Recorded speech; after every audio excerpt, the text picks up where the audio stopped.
The ocean keeps its secrets. Whether it's sunken ships, mysterious life forms, or mythical monsters. One such creature that has fascinated and terrified sailors throughout history is the sea serpent, with numerous sightings of the creature being reported over the centuries. While this creature is mostly confined to the folklore and mythology of cultures across the globe, they do strike closer to home on occasion.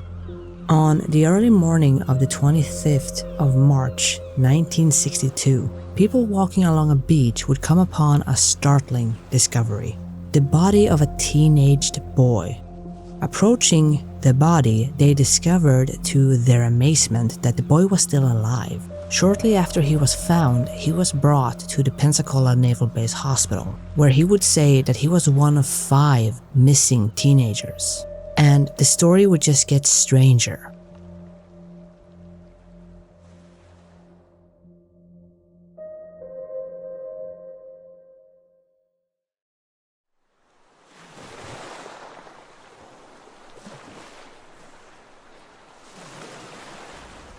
In March of 1962, a group of teenagers planned to dive in the waters around a wreck sunk in Pensacola Bay. This wreck is labeled by some as the worst battleship ever made and has become an underwater archaeological site popular with divers and fishers alike. It was here that 14-year-old Bradford Rice, 16-year-old Edward Brian McCleary, Warden Felley, and Eric Royal, and 17-year-old Larry Stewart Bill elected to spend their day. Described as a perfect day for diving with calm water and not a cloud in the sky, the boys were planning to skin dive from the sandbar where the ship was resting in the Gulf of Mexico. Skin diving is similar to free diving and simply means diving without the use of tanks. On the trip out to the ship, the weather would rapidly deteriorate, with whitecaps forming on the water. The sky turned gray, the wind picked up, and rain began to fall. There was also an increase in waves, wind, and current, which ended up pushing the raft further out to sea. Realizing this, the boys attempted to row the raft back inland, with 2 of them even jumping out to push the raft from behind while the others rowed. But the current was simply too strong, so this did not work and they would eventually give up. There were some boats around the area which were now heading back to shore. The boys tried to wave them down and shouted for help. Supposedly, the boys even tried firing off a distress signal, but to no avail. The raft kept drifting. A few moments later, they would spot a large buoy, and the boys had the idea of tying the raft to the buoy and waiting out the weather. As they tried to steer the raft towards the buoy, the boys would realize too late that a riptide had formed at the base of the buoy. This caused the boat to get sucked under the buoy before the boys could even try to tie the raft to it. This sudden motion caused all of them to fall into the water, and the raft would be sucked under the buoy and pop up on the other side. 2 of the boys swam over to the raft to hold it in place while the others climbed back in, before they too climbed back in. Now it was dark, and the raft just kept drifting, further and further out to sea. The weather would eventually calm down, with rain turning into mist and the ocean becoming calm once again. But now fog had started to roll in, which limited their visibility even more. At this point, the boys just decided to wait for the fog to clear. It was now very calm after all, eerily calm. That is until they heard a large splash about 40 feet away. Thinking that it may be a boat, the boys got quiet and tried to identify where exactly the sound came from. They then heard a second splash, and they could see an object that to them looked like a telephone pole, about 10 feet out of the water that was moving through the fog. As soon as they spotted it, this object disappeared under the water, leaving the area in an eerie silence once again. The boys then started discussing what that strange thing had been. It looked like a telephone pole with a bulb on top. One of the boys suggested that it could have been an oarfish, but someone else said that it might have been a sea monster. They then heard a high-pitched whine, which caused all of the boys to panic. They were all exhausted, cold, and cramping, but they decided to try to reach the wreck that they had been going for in the first place. All of them would then dive into the water and try to swim towards the wreck. The splashing sound was heard once again, this time followed by the sound of a hiss. The fog was now clearing, but it had begun to rain again. The boys tried to ignore all of this and tried to keep swimming until a sudden scream broke the silence before being cut off. The boys in the lead would yell to the boys in the back, but there was no response. 2 of the others were now gone. The remaining 3 then decided to continue swimming towards the wreck. Then McCleary realized that Bill was nowhere to be seen. The other 2 would dive under the water to try to spot him, but they would see nothing in the pitch black. The rain was now coming down with thunder and lightning. A flash of lightning would reveal the wreck, which led the way for the remaining 2. McCleary kept swimming when another flash of lightning revealed the other boy ahead of him towards the ship, but it would also reveal a strange creature that was right next to him. McCleary could not see beyond the dark shape and 2 small eyes, and as he watched, this creature would dive right on top of the other boy, causing them both to disappear under the surface. Brian McCleary was now all alone. At some point, McCleary would black out and would be found passed out on shore the next morning. The next thing he remembers is waking up in the Pensacola Naval Base Hospital. He would be interviewed by the director of search and rescue, who informed him that he was the only one found. According to some sources, a body would wash ashore a week later, and McCleary was asked to identify it, and he would identify it as the body of Brad Rice, to the best of his knowledge. However, it's unclear why he was asked to identify the body instead of, Brad Rice's parents. Asking a teenager who is in physical and emotional shock to identify the body of one of his friends seems off. That is, of course, assuming that that part of the report is accurate. What is known, though, is that the other boys were never found. The raft would reportedly wash ashore with face masks, shoes, and fins still inside of it. McCleary would be treated for shock and exposure in the Naval Hospital before he was released to his parents. He did suffer a nervous breakdown following the incident, but he did eventually recover and was able to resume his life.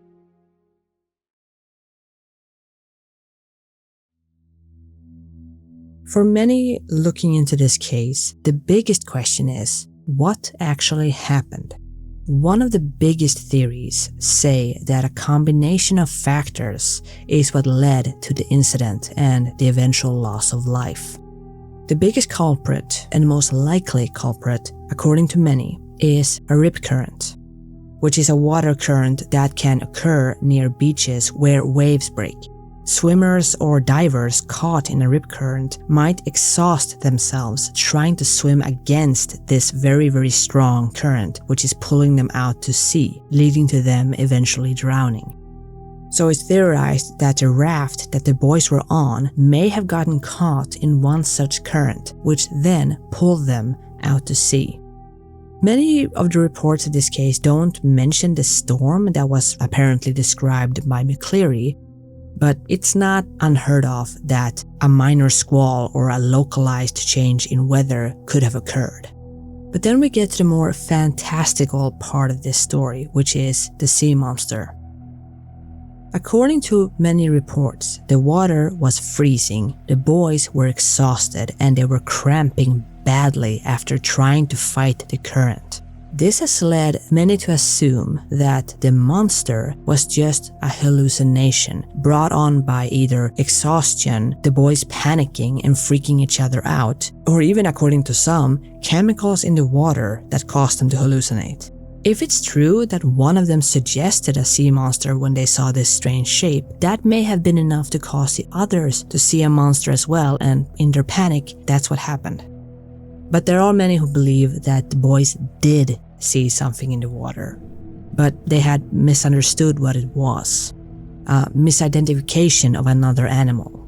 The most common animal suggested here is that the boys would see a North Atlantic whale skim feeding, and their exhausted minds would fill in the blanks to create a different type of animal. And looking at videos of this animal skim feeding, it looks weird even in broad daylight. So if you're exhausted and it's very dark out, that sight would be terrifying. McCleary also apparently never stated that the creature attacked them. He does describe the creature diving on top of the other boy, but it could have been an accident. If the sea monster was in fact a whale, then it's possible that the whale may have accidentally dragged the other boy under while he was diving. So for many theorists, this is what happened. The boys got caught in bad weather. They drifted out to sea, and in their panicked and weakened state, they would end up drowning. And they may or may not have encountered a whale skim feeding that accidentally dragged one of them under and caused the others to panic. When I was looking into this case, I even found some weird speculation that the pole-shaped object and the high-pitched whine could have been due to the boys getting a little too close to a submarine that was in the area for whatever reason. It's one of the more out there theories, but people accidentally getting too close to a submarine has actually happened, so I thought that I should at least mention it. However, we should also point out that there is a big discrepancy between earlier reports and later reports of this case. In the initial reports of the incident, no sea monster was ever mentioned. Instead, those reports suggest that this was simply a drowning accident. McCleary would say that the boys had set out towards the wreck at 1:30 p.m. Shortly after heading out, their raft had begun taking on water, which made them decide to head back to shore. But they had gotten caught in the tide. Fog would then roll in as the tide kept carrying them further away from land. The group then tried swimming to a buoy, but one of them had developed leg cramps. This caused the boys to decide that they should split up, with McCleary and another boy remaining behind with the swimmer who was struggling, and the other two would swim on.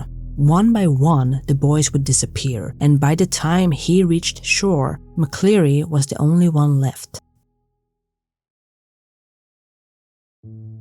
These discrepancies has led to some claiming that this is just a drowning accident that has been wildly exaggerated, either by subsequent storytelling or by McCleary himself in later retellings. The main source for the sea monster story seems to be Fate magazine, which is a US magazine about paranormal phenomena, and is a magazine that is very often accused of being nothing but tabloid trash that just makes things up.